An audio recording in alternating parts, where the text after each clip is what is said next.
Welcome in, U.S. history students. Tonight we're going to hit the topic of abolition, which today in class we discussed is directly tied to one of the reform movements of the Second Great Awakening. The Second Great Awakening's true effect on American society is that it promoted a tremendous amount of growth and change within certain elements of American life. And slavery, as we talked about in class, was truly one of those areas where Christians, imbibed with the spirit of reform and revivalism and evangelical attitudes, Christians wanted to look at what they could do to end the wicked, nefarious practice of slavery. Now, the Second Great Awakening inspired people to really want to look at what they could do to bring about the end of slavery. But a side note to hit you off right away, around the 1820s and 1830s, European countries such as England and France were beginning to ban slavery. In fact, the majority of the world, with really the exception of the Portuguese, the United States, and Russia, almost all of the European countries by the 1830s and 40s had banned slavery outright. So abolition movements began in Europe much sooner than they did in the United States. And not only did they begin sooner, the abolition movements in Europe and other parts of the world were also successful. Whereas in the United States, while we're talking about abolition movements coming out of the Second Great Awakening, the reality is the abolition movements, for the most part, did not succeed until the 1860s. And it would take the Civil War to truly bring about the end of slavery, the abolition of slavery. So European countries are ending slavery. But in America, slavery, as we talked about, thanks to the Industrial Revolution, with the cotton gin and the growth of King Cotton, slavery is not slowing down one bit. It's continuing on in a big way. But the Second Great Awakening does promote a spirit of abolition as a form of reform in the view of slavery. And what I want to do tonight is talk about 4 examples of abolition. And I'm going to give you a couple key people whose names seem to come up a lot in American history as famous abolitionists. And then Christian's going to talk to you about an interesting take on abolition that involved sending former slaves back to Africa. But let's first begin with a man whose name has forever been etched with abolitionists, and that's William Lloyd Garrison. William Lloyd Garrison was a Northerner from Boston, Massachusetts. And it makes sense that he's from the North because the majority of abolitionists were in the North. After all, that's where the majority of free states were, and where free blacks were.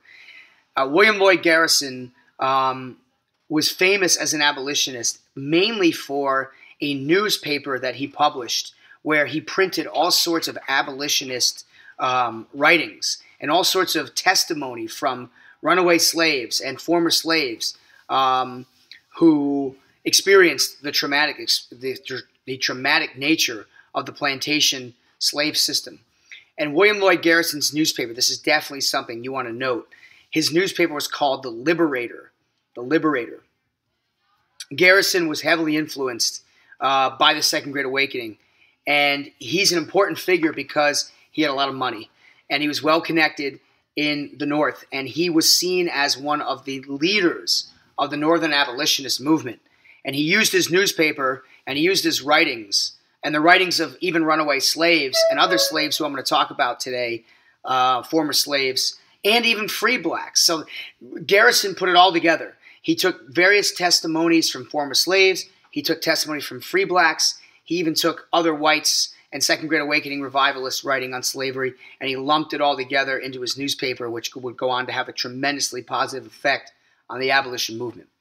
Now, speaking of an African-American writer who had tremendous impact and was even printed in William Lloyd Garrison's The Liberator, I want to talk to you about a powerful figure who died far too young from natural causes.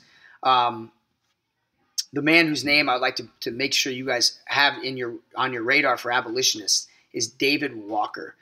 David Walker was a abolitionist, a hardcore abolitionist. He was an African-American living in the North, so he was not a slave. And David Walker's writings were some of the most powerful strongest cases against slavery. We're going to take a look at one of Walker's passages tomorrow. In fact, I really want to show you guys one of David Walker's passages because the man wrote with passion. He wrote as if he was on fire, and he was essentially trying to incense Americans, especially Great Awakening Americans, to the horrors of slavery. Walker was considered to be on the extreme end. And sometimes he actually even was considered too extreme for people like William Lloyd Garrison because Walker was speaking with such ferocity and his writings were so hostile towards whites that a lot of white abolitionists feared that perhaps David Walker could alienate people because he was so extreme. But nonetheless, Walker is one of the most prolific African-American voices in the abolitionist movement. So we have we have William Lloyd Garrison and David Walker as so far are two abolitionists. Now I'm going to turn it over to Christian real quick, and he's going to jump in here and talk about another case of abolitionists, which involved a group known as the American Colonization Society. And the American Colonization Society were a group of abolitionists, and he's going to go into more detail about this, but essentially they were a group of abolitionists that raised money, and they paid for former slaves who gained their freedom to move back to Africa. So Christian, I'm going to have you take it away here and explain more about the American Colonization Society. Thank you. What's going on, 7th graders? Christian here, and as per usual, we do have a very important topic to discuss today, and that would be the Back to Africa movement, or also known as the American Colonization Society, or started by the American Colonization Society, shall I say. And so I'm going to talk about how that was one of the very first forms of abolition to ever kind of hit Congress, or kind of be enacted by our government. And what we'll see is that it eventually kind of ends up becoming a failure all in all, and kind of a sad situation that ends up happening in the end. But let's get back down to what it is in the first place. The American Colonization Society was born in 1817 and was a movement to try to send free African-American slaves back to Africa in order to kind of start their own free state in what would now be modern-day Liberia. Sadly, what we're going to see is that the American Colonization Society is really going to end up kind of being a little counterintuitive. And what I mean by that is the numbers. So from 1820 to 1860, what we're going to see is that only 11 to 13,000 rough estimates of slaves were actually, or free slaves were actually kind of sent back to Africa and sent to start their own colony, although their own colony wasn't technically theirs because it was still run by a white government. Yeah, but only, like I said, only 11 to 13,000 slaves actually made it back.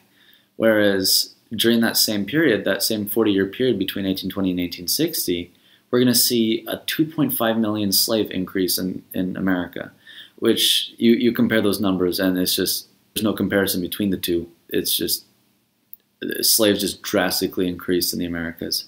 And so this is kind of a bittersweet but more bitter first attempt at abolitionist policy in America. And so, however, this American Colonization Society and its ideas with the Back to Africa movement are actually, we'll see is that they will pave the movement for further abolitionist efforts throughout this next 40-year period leading up to the eventual freedom of the slaves with our American Civil War. Thanks, guys, and I'll talk to you guys later.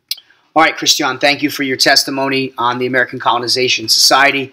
I've got one more abolitionist for everybody, or actually two abolitionists. It's a 2-for-1 here, because these abolitionists, our last ones, were actually sisters. And what's interesting about their story, it's one of the more unique abolition stories. And these were the two sisters were known as Angelina and Sarah Grimke. Angelina and Sarah Grimke, and their last names, by the way, is spelled Grimke. Angelina and Sarah Grimke is a fascinating story, and it's really a good segue to what we'll be talking about at the end of class tomorrow, which is the role of women in the post-Second Great Awakening era. The Grimke sisters were born in the Deep South. They lived on a plantation where they witnessed firsthand slavery on their parents' plantation. Their rejection of slavery was a gut reaction to the horrific nature of what it was like to live on these plantations. And the Grimke sisters were actually chased away from their home. Their parents kicked them out because they were so prolific in their arguments against slavery. Now, the Grimke sisters were heavily influenced by religion. In fact, they were Quakers. And as we talked about way back when, with the formation of Pennsylvania, William Penn's grand experiment, Quakers were anti-slavery, on top of being anti-war. So the Grimke sisters ran away from home when they were in their 20s and 30s, and they left their home, they left their comfortable lifestyle in the South for the North, where they were received with open arms. It's very rare to find cases of Southern abolitionists. There are Southern abolitionists, and there were Southerners who argued against slavery, interestingly. And the Grimke sisters arguably are one of the most important Southern abolitionists for us to be aware of. And they came to the North. They wrote prolifically about their experiences in the South. They advocated for abolition. They spoke about what it was like to be on plantations, and people took them very seriously. And I specifically chose them as a case study because we have three different voices of abolition. We've got William Lloyd Garrison, a wealthy Northerner Christian who had a lot of money, and he used his money to influence people through his newspaper. He bought a newspaper and started a newspaper, The Liberator.